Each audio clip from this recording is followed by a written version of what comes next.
हर एक ingredient lab में calculate किया हुआ एक मेट्रिक है to take control of your brain. ये जो मल्टीनेशनल कंपनीज हैं ये अपने R&D का एक्सपेंस का मोटा बजट सिर्फ इसी चीज़ में लगाते हैं कि इस खाने को एडिक्टिव कैसे बनाया जाए। ये इंजीनियर ऐसे किए जाते हैं ताकि जब हम इसको खाएं तो हमारे ब्रेन को ये सक्सेसफुली ट्रिक कर पाएं कि एक इंसान को अपने सर्वाइवल के लिए बहुत सारी चीज़ें चाहिए होती हैं, लेकिन खाना उसमें से सबसे इम्पॉर्टेंट चीज़ है। खाना कोई भी चीज़ है जिसे हम कंज्यूम करके एक न्यूट्रिशन पाते हैं ताकि हमारी बॉडी उस न्यूट्रिशन को एब्जॉर्ब कर पाए और वो न्यूट्रिशन को एनर्जी में कन्वर्ट करके हमारी बॉडी काम कर पाए। लेकिन आज के टाइम पे इस फूड का मतलब बदल गया है।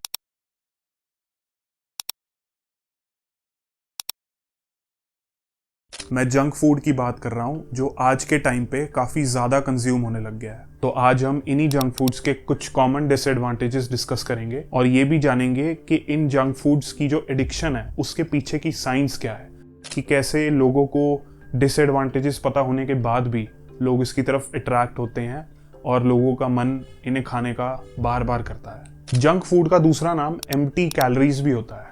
एम्प्टी कैलोरीज का मतलब है कि ये फूड्स कैलोरीज में तो हाई होते हैं लेकिन इनमें कोई न्यूट्रिशनल प्रोफाइल नहीं होती है।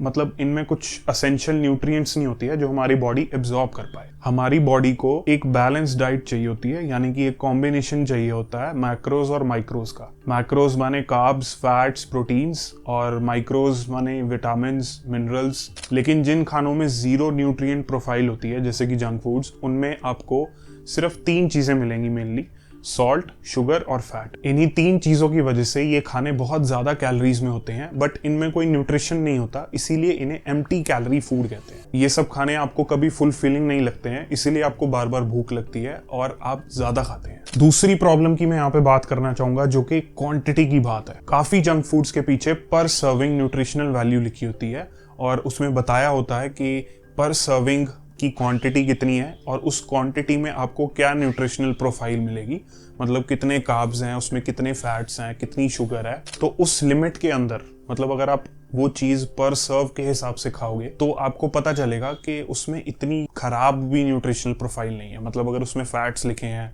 तो फैट्स की मात्रा टेक्निकली थोड़ी कम होगी कि हाँ, हम पर सर्विंग फूड तो खा ही सकते हैं। लेकिन सच बात ये है कि हम में से कोई भी पर सर्व के हिसाब से कभी भी ऐसी चीज़ नहीं खाता। पर सर्विंग एक ऐसी क्वांटिटी होगी जो कि बिल्कुल ही प्रैक्टिकल नहीं होगी। मतलब वो खाना बनाया ही इसीलिए गया है ताकि आप उसको ज़्यादा खा पाओ और आप डेफिनेटली पर सर्विंग की जो लिमिट है वो एक्सीड कर जाए, जो कि पर सर्विंग की क्वांटिटी से अगर कंपेयर किया जाए तो इतनी हेल्दी अमाउंट नहीं होती है अगर हम उसको क्रॉस कर लें तो। आप मानोगे नहीं, लेकिन ये जो मल्टीनेशनल कंपनीज हैं ये अपने R&D का एक्सपेंस का मोटा बजट सिर्फ इसी चीज़ में लगाते हैं कि इस खाने को एडिक्टिव कैसे बनाया जाए। मतलब कभी कभी तो बड़ी बड़ी companies billions of dollar spend कर देती हैं सिर्फ इसी चीज़ में। और जब इनकी रिपोर्ट्स निकल के आती हैं मल्टीनेशनल कंपनीज की कि R&D एक्सपेंस कहाँ हुआ, तो ये उसको लेबल दे देंगे कि हमने तो सेंसरी साइंस पे या कस्टमर या कंज्यूमर ऑप्टिमाइजेशन पे खर्चा किया है। जबकि एक्चुअल में ये जो R&D का एक्सपेंस है और R&D किया गया है वो ऐसा टेस्ट बनाने के लिए किया गया है ताकि वो कस्टमर प्रोडक्ट बार बार लेता रहे और उस टेस्ट का फैन बन जाए। तो आइए अब ये समझते हैं कि R&D में ये लोग यूज क्या करते हैं जिससे कि हम इतने एडिक्ट बन जाते हैं कि हमें पता नहीं चलता कि हम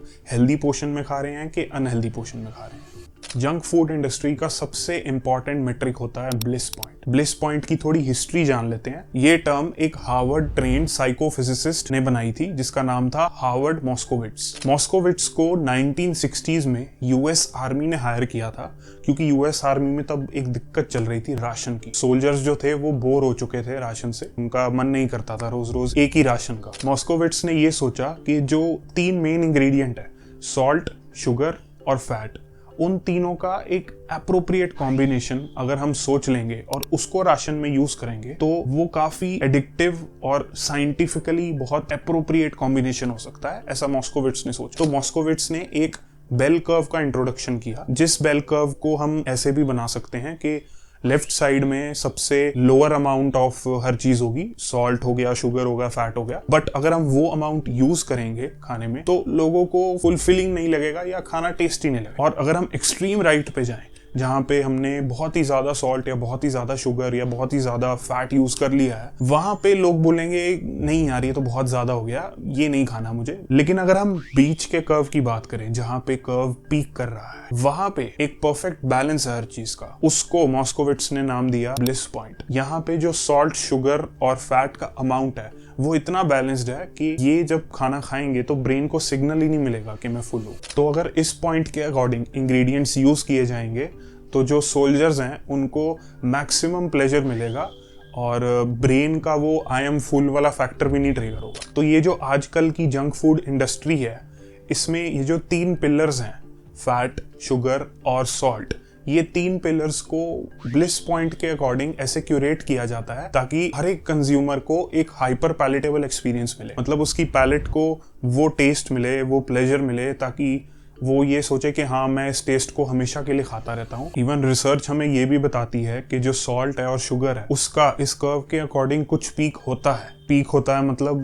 ब्रेन को सिग्नल मिल जाता है एक पॉइंट पे आके कि हाँ सॉल्ट और शुगर का अमाउंट काफी ज्यादा हो गया। लेकिन जो फैट है, फैट का रिसर्च ने बताया है कि कोई भी पीक नहीं होता है अगर इसको अच्छी तरह यूज किया जाए। अगर तुम फैट डालते रहोगे एज लॉन्ग एज उसमें शुगर का कंटेंट इतना है कि वो फैट की ग्रीजीनेस को हाइड कर दे, तुम फैट डाल सकते हो। दूसरा रिसर्च पॉइंट जो जंक फूड इंडस्ट्री में कुछ फूड्स में यूज होता है वो है वैनिशिंग कैलोरिक डेंसिटी। बेसिकली ये जो वैनिशिंग कैलोरिक फूड्स होते हैं ये इंजीनियर ऐसे किए जाते हैं ताकि जब हम इसको खाएं तो हमारे ब्रेन को ये सक्सेसफुली ट्रिक कर पाएं कि हाँ जो हमने खाया है उसमें तो कैलोरी है ही नहीं। एक साइंटिस्ट स्टीवन विदरली ने इस फिनोमिना पे बहुत ही रिसर्च की थी और उन्हीं ने इस फिनोमिना को वैनिशिंग कैलोरिक डेंसिटी का नाम दिया है। विदरली ने एक खाने के एग्जाम्पल के साथ रिसर्च में बताया कि जब फूड रैपिडली डिसॉल्व हो जाता है हमारी जीभ पे तो वो हमारी सबकॉन्शियस को ट्रिक कर देता है इनटू थिंकिंग कि ये जो हमने खाना खाया है इसमें तो कोई कैलोरी है ही नहीं। उसका रिजल्ट ये है कि ब्रेन को कभी सिग्नल ही नहीं मिलता है कि हम एक्चुअल में फुल हो गए। अब तक तो हम ये देख रहे थे कि ये जो फूड्स हैं इनको इंजीनियर करने के लिए हमारे ब्रेन की कितनी स्टडी होती है और हमारे ब्रेन के अराउंड इन सब की इंजीनियरिंग कैसे की जाती है। लेकिन अब जो तीसरा पॉइंट है वो है कि इस खाने के बनने के बाद भी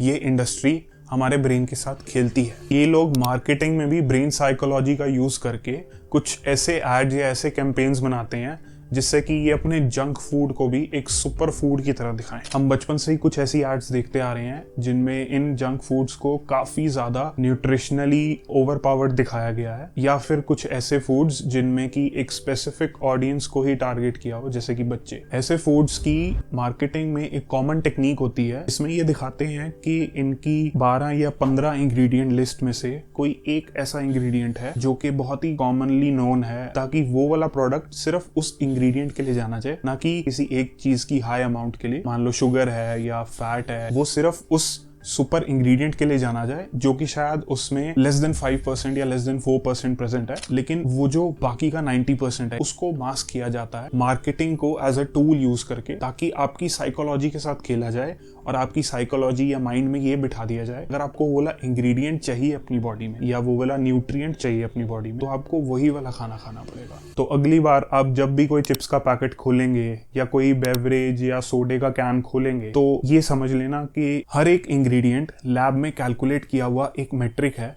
to take control of your brain, ताकि जो जंक फूड इंडस्ट्री है वो प्रॉफिटेबल रहे आपकी हेल्थ के कॉस्ट पे।